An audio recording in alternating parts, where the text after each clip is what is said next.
ममायू रिहायश है बमिया के कोल। तोड़े कट्ठे करी दे ने अगे वेची दे ने पौली ते 2 रुपये 10 रुपया 2 रुपये बच जाते बस। ए परचून की दुकाना ते तंदूरा तो की समझे। चार बच्चे मुंडे 3 मुंडे 1 कुड़ी। वो पढ़ते पे एक कम सिखला किराए से मकान लिता है। बच्चों की रोटी पूरी करना पता नहीं किंज होती किंज नहीं होती।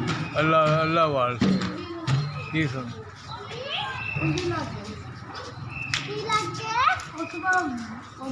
झूठ नहीं बोलना मोबाइल नहीं है भाई मेरे को होंगे तो मैं दिखा मैं ही कर मोबाइल नहीं है। 200-400 रुपया वो खर्चा हो जाता है। हांडी रोटी पका ली है कर लिया वो कर ला की कर सकते माड़े बंदे हैं।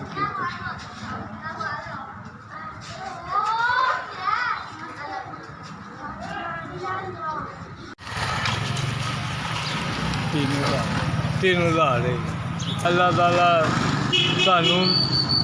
सानू खुशी रखे। अल्लाह ताला तुहानू ज़्यादा देवे। किन्ने 3 हज़ार भेजे और मुबारक होवे। अल्लाह ताला उन्होंने देवे इन्ना क देवे जे समझ जाए। अल्लाह ताला देंदे ही रहे बड़ी मेहरबानी उन्हें दे दिता। हाँ SBS ताड़ी मेहरबानी है। मैनू 3 हज़ार भेजा ताड़ी बड़ी मेहरबानी शुक्रिया। अल्लाह तुहानू होर दो ठीक है।